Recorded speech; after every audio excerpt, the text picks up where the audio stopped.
Today's message was recorded February 21st, 2016. It's titled Spiritual Partnership. Subtitled, It's Friendship First. Love, Creation, Healing, and Sharing. Come visit us sometime at www.seasidecenter.org or join us in Encinitas, California sometime, where, as you'll hear on this podcast, great music, a spirited message, and a joyful, loving community await you. Feel the joy, feel the peace, and the comfort of home, 'cause all are welcome here. Yes, all are welcome here.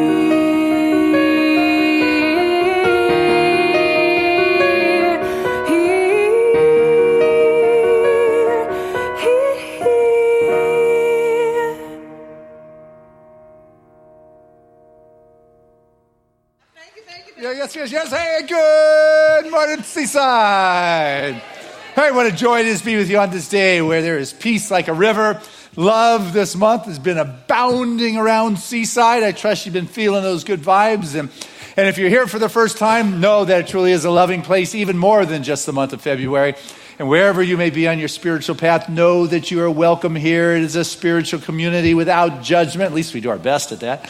You know, we care, we love, and we just have wonderful, wonderful times and experiences together. That is truly for sure. You know what? We have such a good time. I want you to take out your cell phone and I want you to tweet somebody or face somebody right now. Let them know where you are, that you are having a great time at Seaside. You can even take a picture of Reverend Tammy and put it out there and just let them know this is a place where the divine is felt, healing happens, love is expressed, and truly it is a caring community. So we're in this month of love, and today it's about a spiritual partnership. And what in relationships, it has dynamics, if you haven't noticed. It could be like you're coming around the corner and all of a sudden there's a mountain lion in your path. It's like, pure terror. Can happen sometimes in relationship, right? But then again, it could be like coming out of a dark tunnel and seeing, the wonderful hillside with the California poppies and wildflowers just glistening in the sun, and there's awe. It's kind of can go both ways with relationships. But when it is, what you then know is that you're alive. What you know is it's real, it's fresh, it's dynamic, and it's something that's current and that is going on, because I can be moved to awe, I can be moved to terror. Oh my goodness, you're going to really see me, the intimacy, you're going to get me. I don't know. But the thing about spiritual partnership is it's friendship. I believe it's friendship first. It is really what makes a difference. It's not about auditions, putting people on trial, belittling them, making them do what it is you want, fixing them, changing them, or having them behave in the manner that you think is appropriate to a relationship. It is about love. It is about creation. It is about healing. It is about sharing and moving together on a life path that is beautiful. And when all of a sudden, things aren't going in that direction, there is a trust and a vulnerability to sit with that mountain lion and be terrorized enough to explore to see, is this going to be good? Is this going to work? Is this going to happen? And sometimes it may not. I remember counseling with someone, and their relationship had gone. It was done. It was complete. One of them had gone off and they were involved in another relationship. The other partner was still very angry and said that, you only love her or like her because she's always telling you how wonderful you are. To which the response was, yeah, I think that has something to do with it. Yeah. When you're in a relationship, partnership, there is that sense of love and trust and vulnerability. It's beautiful, but you know what? I'm willing to be seen, because when you pray to God, what happens is things that will come up that need to be healed. Right? That's the beauty of relationship. It's a spiritual laboratory, and it's like a detox, if you would. Like a spiritual detox. It's like some of the things that come up is like, ooh, yuck. But if you're in relationship and you're working on love and you're working on healing and you've got the trust, then anything unlike that is what's going to come up, and it is a spiritual detox, and you're in a place in which it is able to come up and be exposed and to expressed and let go of. This is what life is about. It is this growth It is about the evolution. It is about your soul getting used to expressing in honesty and integrity the spiritual expression for which it entered into this world to do. That's what we get to do. But what happens sometimes is the neurosis in the relationship gets, I got to behave. I got to do it this way. I've got this agenda. I need this kind of things to happen for it to work. And all of a sudden, they're not being that. Sometimes that which you want them to be, that's not what they are. Yeah, it's like maybe they're not into expressing gratitude and appreciation. And maybe you're like one of those guys who's very needy and needs to be acknowledged. It's like, thank you, Christian. Thank you, that. It's. But that's not who they are. And you know what? Get used to it. Because that is the way it is. You're not in a relationship to change another person. Maybe that person isn't this great romantic expression of spirit. And you know what? That's just not who they are for you, possibly. Not everyone is meant to be this great romantic expression. And you know what? That's okay. It doesn't make them wrong. But you've heard me say, maybe when the train doesn't stop at the station, it's not your train.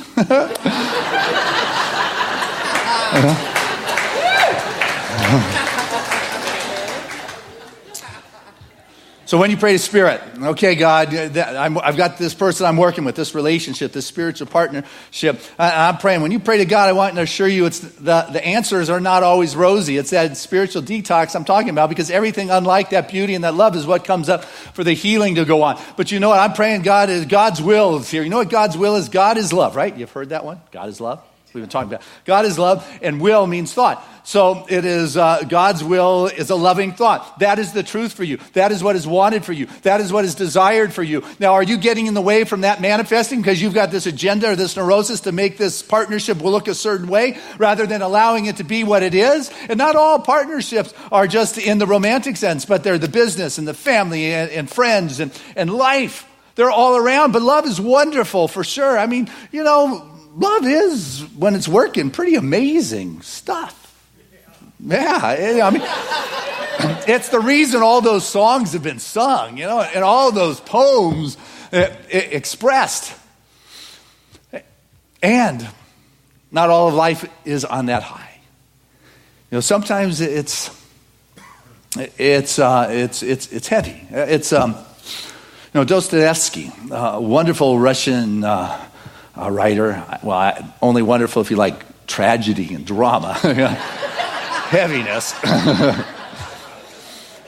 But he tells this one story about this woman, wicked woman, just nasty, never nice to anybody, never did anything nice to anyone in her whole life. And when she died, nobody cared. And she went straight to the fiery lake. Why a fiery lake? I don't know.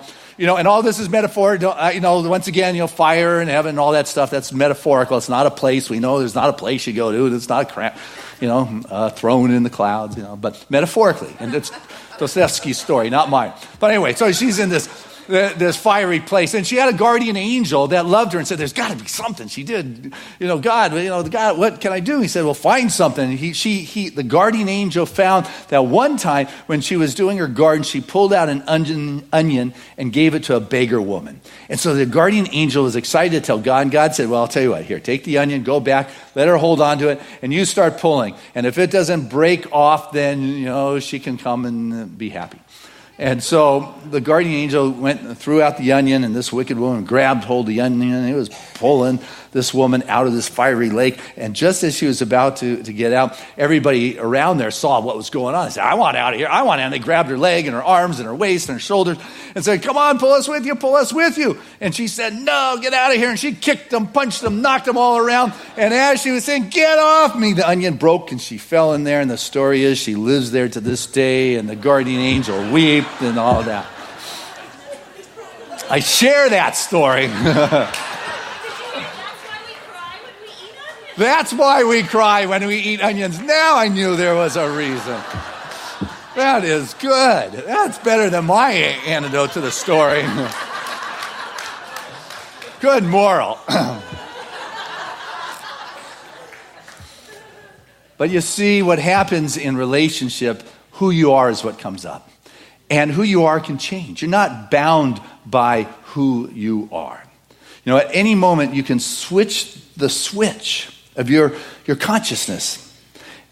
And as you begin to change the frequencies, what happens is you begin to attract into your life that which you are. And if you don't like what is coming, I'm going to shift this and begin to turn on this frequency. And what happens is that vibration and that frequency begins to attract into this world that for which I've become. Because I'm not bound to what I had been or what I have been. I am not my report cards or my paycheck. I'm not what the doctor said my body is. I'm not bound by the past. I'm turning on this new frequency. I can take hold of life's expressions and take a hold of my hand. I am pulling you out because my will for you is good. And I get there's some mountain lions that are going to scare the bejeeters out of you sometimes when you're in a relationship. But you know what? There's this beautiful meadow in love if you can begin to trust and go there. And it can be that easy. But we're not used to things being that easy. I mean, some of you might be. But I shared this story a couple weeks ago with the first service. I don't think you got it, so I'm going to share it with you because it's kind of good.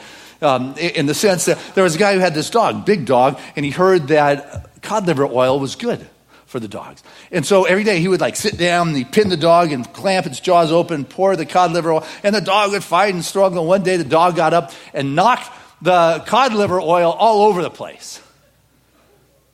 And then to his surprise, the dog came back and licked up all that oil. And what the guy realized is it's not as if the dog was opposed to the cod liver oil. He just didn't like it being forced down him. And that's the thing in our life. A lot of, the good that is for us in our agenda for this relationship, we try to force it down into this partnership. You got to get it. This is really good for you. It's good for us. And it's like, ah! But, it's actually pretty good stuff, I know the honesty, the intimacy, the communication stuff, it's a little scary, but it's because I'm alive.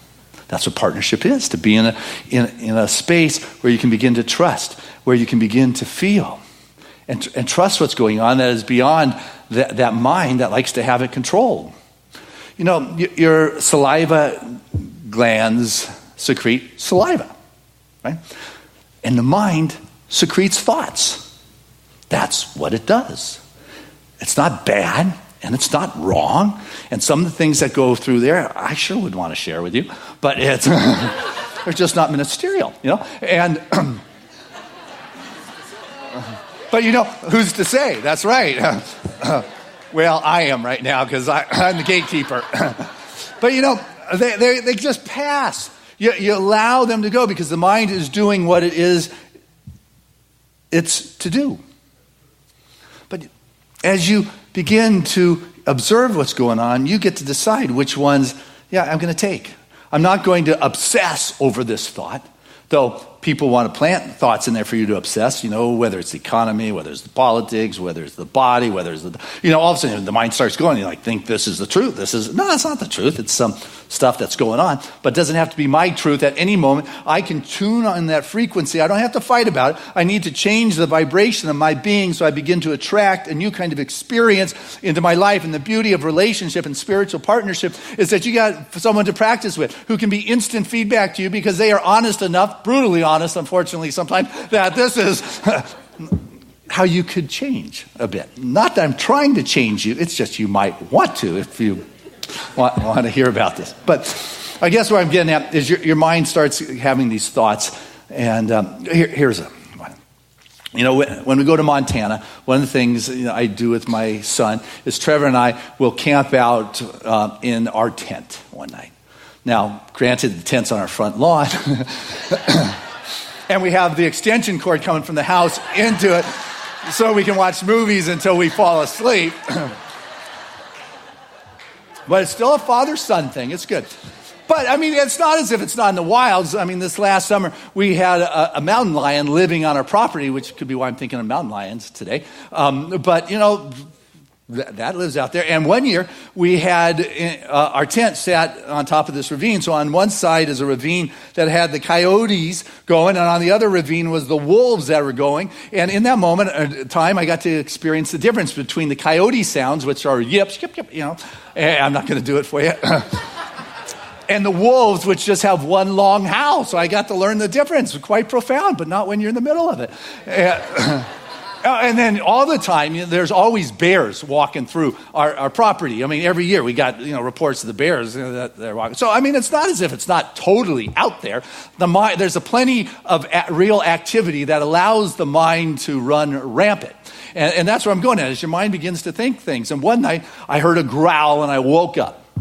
And here I am, out there in the pitch black silence, surrounded by these pine trees, not knowing exactly what's lurking out there. Not that I can hear anything lurking, but I'm thinking, okay, should I wake Trevor up and make a break for the house? But if there's a bear out there, there's not much between a bear's nose and a little piece of canvas in my face. And my head's running rampant. I mean, it's a long minute or two until I hear another growl and realize it's my stomach. And I was just digesting the bean soup from that night, But the mind can play all sorts of silly tricks on us. And what we want to do is begin to take charge of our mind and take charge of what's going on and not let what's happening out there in the world move you beyond the truth of who you are in relationship, in partnership, in this world. There's an American story, an old American small town. And there was this old man who lived out in the woods, but by the end of his life, he was near the edge of town. And everybody loved this old man. Generation after generations, all the kids, came to him, grew up with him, all had these beautiful stories to tell of how he was there for them. He taught them how to fish and to hunt and hike and to camp and, do all those kinds of things. And he was just, if there was a problem, he would be the first in line to help out. That was the kind of spiritual relationship he had with the people in the town and the kids that grew up.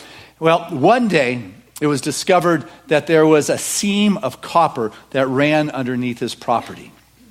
And the businessmen of town negotiated with the big mining folks to come in and make a deal with this old man, buy this guy's cabin, whose door was never locked. It was always open to the townspeople. And they came in, they made him an offer. And he said, I don't want it. And they made him a bigger offer.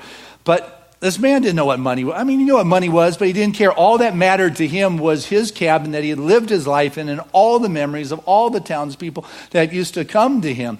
And so the mining folks said, you know what, we're threatening you. You need to sell or get off of here. And when he didn't, they turned the townspeople on him, saying, all the prosperity that's going to come into this town, all this money everybody's going to get, this old man is keeping you from it. And they came and they said, you know what, if you're not out of here, we're going to kill you.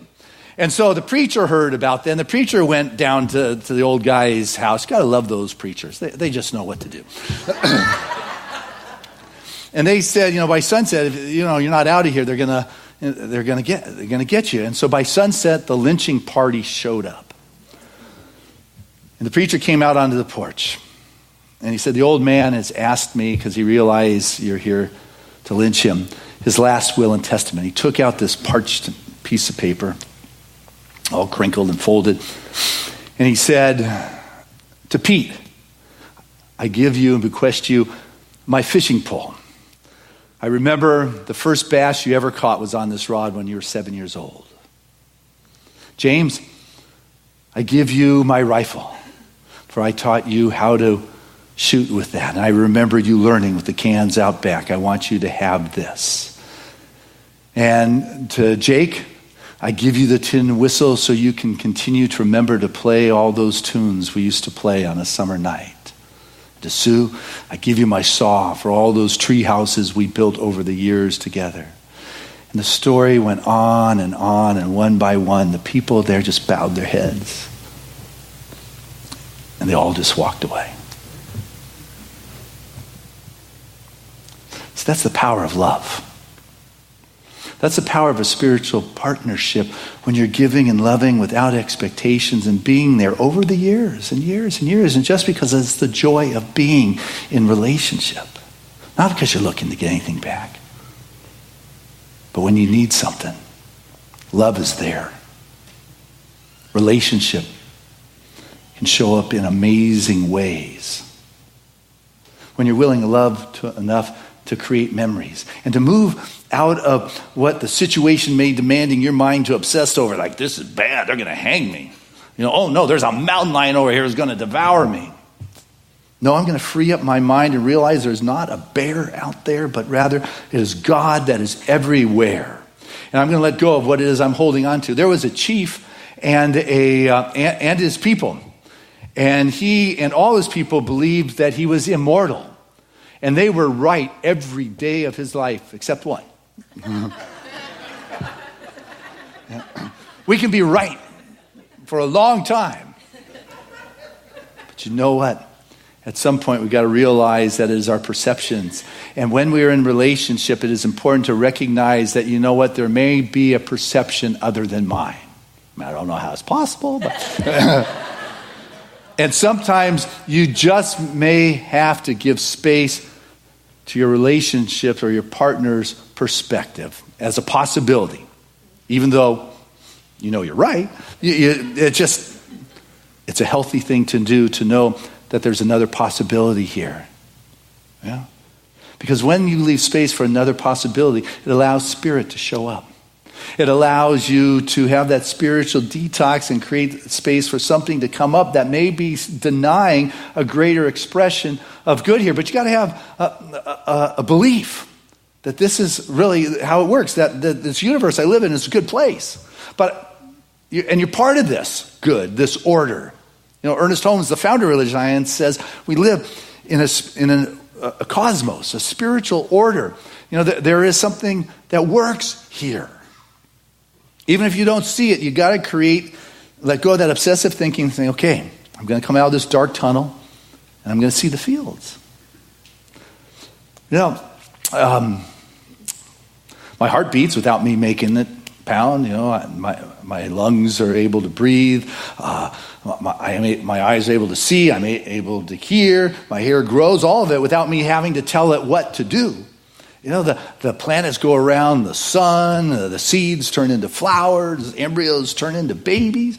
It's all part of nature. It's all part of this unfoldment. And I want you to get that you're part of nature. You're part of the same force as the universe. And it doesn't need to be a battle. You don't need to fight it. What you need to do is just change the frequency of your consciousness and realize the partnership or the spiritual relationships you find yourself in are the place in which you get to know that presence in a greater way. Because the truth is, you are here to bring forth the presence of God in ways that are great and profound and wonderful. You're a miracle worker.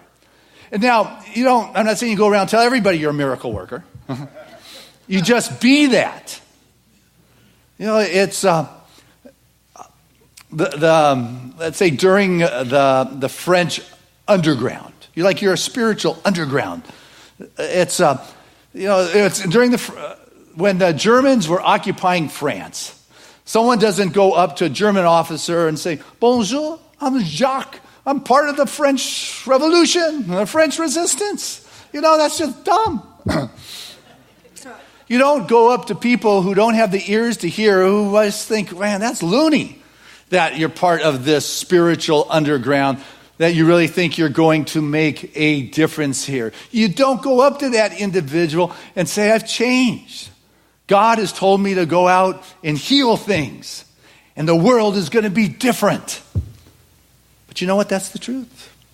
And when you begin to embrace that, you are that spiritual leader in all aspects of your life.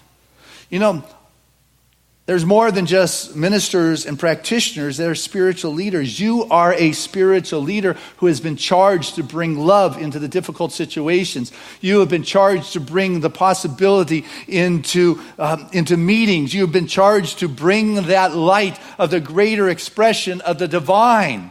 And the reason there are challenges that you've been asked to step into is because there's a detoxification that is going on, and you have somehow signed up for a spiritual relationship or partnership to bring into the family, into the friends, into the workplace, into everyone around you a light that you have entered into this world to be.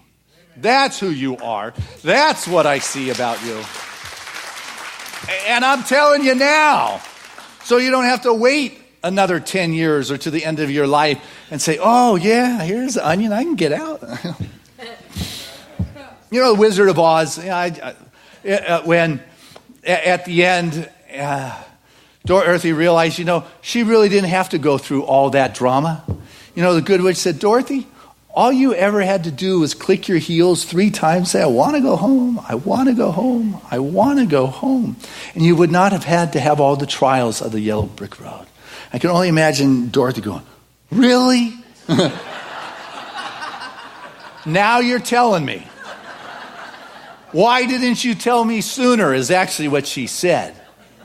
And the Good Witch said, because you wouldn't have believed me. Because you wouldn't have believed me. I'm telling you. Yeah, I'm telling you, you're a love expression in this world. And as you begin to call Spirit in, things aren't always rosy. Sometimes things come up for healing and cleaning, but that's what you are working on. There is a phrase in Greek tragedies. It's called do ex machina. And it's also a clothing line. You may know it from there.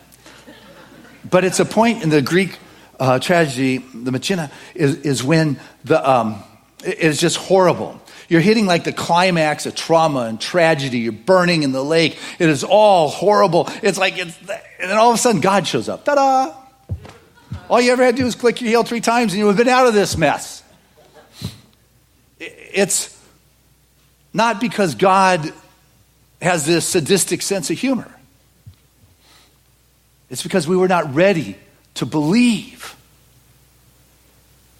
that love, that God, that the will of God, the love and thought of God has a better way for you in the midst of your drama and your challenge, and it doesn't have to be a fight.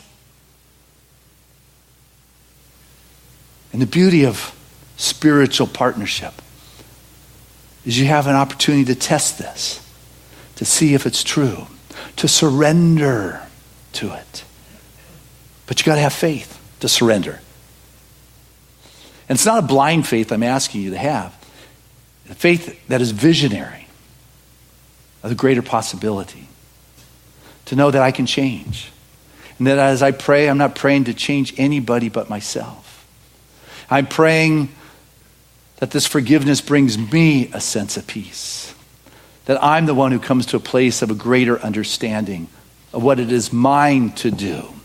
Whether to stay, whether to go, whether to express, to keep quiet. There's not a pat answer other than you have the answer.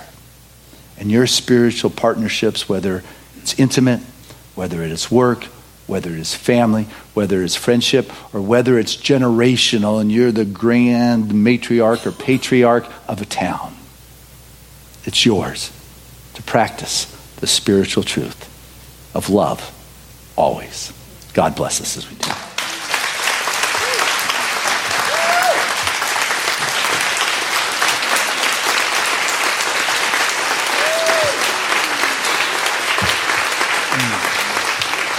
Hey, let's keep it going as we bring a wonderful goddess of love to the stage, our very own Peggy Lebo.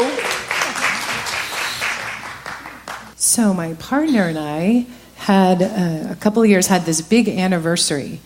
And at the time, we were not getting along. And we were very aware of the problems and what wasn't working. And so I sat down to try to write a card. And I'll tell you, Hallmark does not have a card for that. So I meditated, and what came to me was to sit down, and I just wrote out everything about him that I've loved and all the things about him that inspired me. And before I knew it, I had this long list, and that's what I wrote on the card. And then he did the same thing for me, and then that turned our whole relationship around. So it was love that led the way back.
will lead the way home. Hallelujah,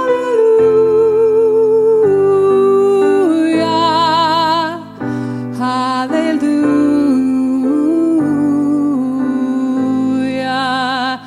hallelujah,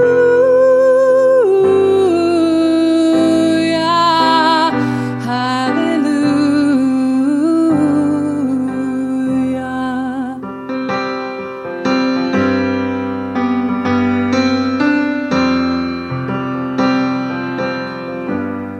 If we follow the light that shines in all of us, follow the dream that speaks to our heart, follow the signs, 'cause they're all around us in the love that surrounds us, no matter how far we may go.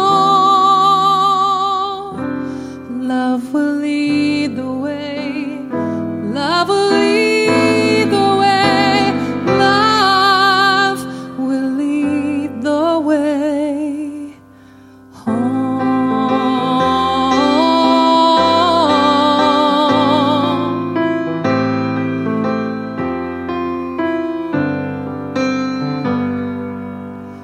Out in the streets, the people are singing and saying it's time to come home.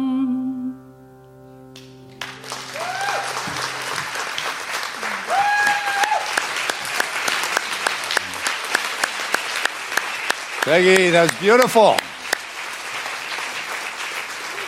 Oh my.